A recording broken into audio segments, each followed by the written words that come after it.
Right, let me tell you about smoking, right? I'm not going to preach about smoking because I don't smoke, right? But I never have. I reckon I'm lucky. Isabel, you're not a smoker either. But I often think that there's no point sort of preaching to people. You tell them this is what's bad for you. We all have our addictions and we all have our vices. And this is Steve Miller. Steve is a hypnotherapist and a motivational master. He is, absolutely. Steve, let's talk about National No Smoking Day today. You and I, we could be talking about food. We could be talking about something else. So I do find it difficult. You know, we all have our weaknesses. Weaknesses, that's the word. But when it comes to smoking, what would you say, my friend? Well, you're right. We all have our vices, and I'm certainly not going to say let's ban smoking. Everything's either about banning things or increasing taxes these days. But there is a point here that it is important in terms of motivating ourselves to quit smoking, first of all, by looking at the consequences. Because one of the things that today is all about is the relationship between smoking and early onset dementia. Because there is a big relationship. But as well as that, we've got the unusual things with smoking as well. You know, one of the things, have you noticed that when you can always often tell a smoker, they've got that dry, leathery skin. And it's important to think about that as a consequence of smoking. But what we also have is, also if you're on the dating game, who actually wants a snog off with a smoker? I mean, you do not want to snog a smoker. It's important to be thinking about these consequences of smoking, as well as of course, you've got the cancers, you've got the heart disease, you've got the increased risk of stroke. So it is important to look at the pain of smoking, continuing to smoke, as well as the pleasure of giving up. And of course, if you're giving up smoking, if you decide to give up smoking today, and you're smoking around 20 fags a day, you're going to save about £4,000 a year. That's a lot of money. It can pay the gas bill, the electric bill. It's a holiday, it's a cruise, whatever. So it is really important today on a serious level to be thinking of those painful consequences if you're a smoker and you're continuing to smoke. Well, I was just going to say, Steve, the people I know who smoke are totally aware of all of the negatives and actually would like to give up, but just simply can't, and, you know, or have tried and failed. So there are people who know that they're doing harm to themselves, perhaps to their children, but they're still not able to do anything about it.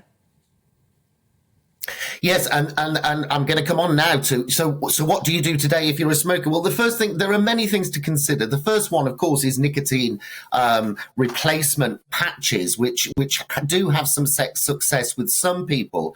But there are also other things, such as behavioural things. So what I would say to people this morning is, if you're a smoker, you want to give up, hop out of bed. First thing to do, write down the list of things, the reasons why you want to stop smoking.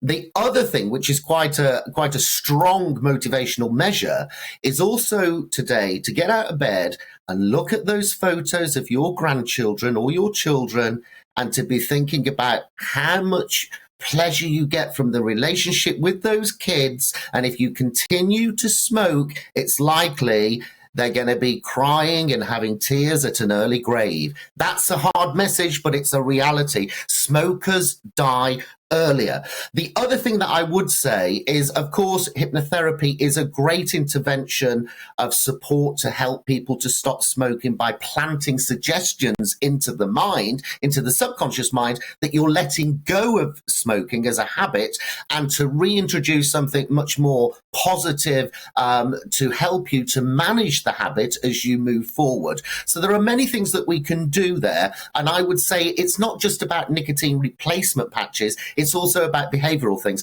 Let's also remember vaping as well. If you're going to start vaping, what you're going to do is reduce the toxins. So what that means is you're less likely to have cancer and you're less likely to have heart disease. So there are many different things that we can do on this day, which of course is called National No Smoking Day.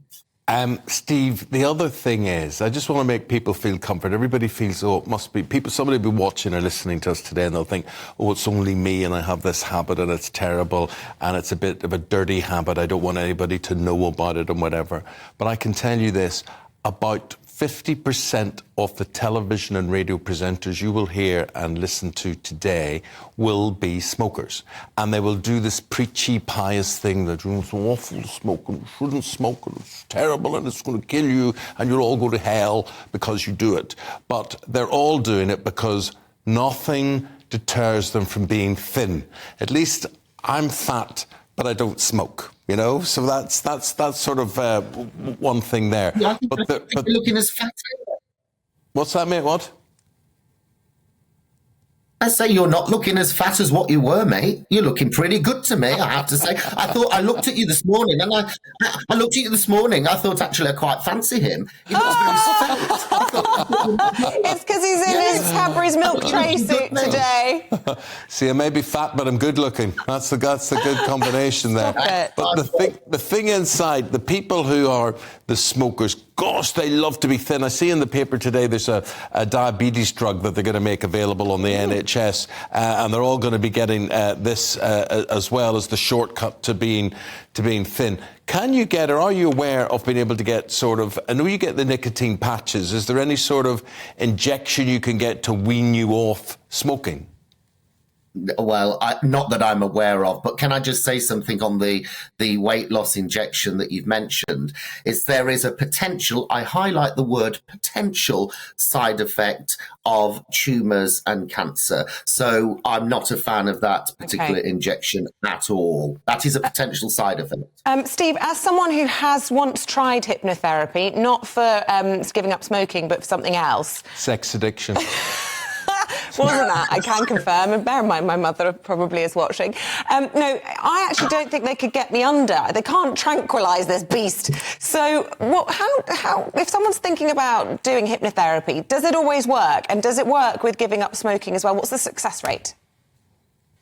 It's a great question. And as a hypnotherapist, I'm going to say this to you. Hypnotherapy does not always work at all. And what I would say to the viewers is make sure you select very carefully. There are people that are very, very good and very talented at it. There are other people you go to who are more, they're more like counsellors, you know, the sort where you've got a rug on your lap and a cat, you're stroking the cat. So what you want to make sure is that you find someone that's reputable. A reputation is all about the results that they have got in the past. So look for those testimonials.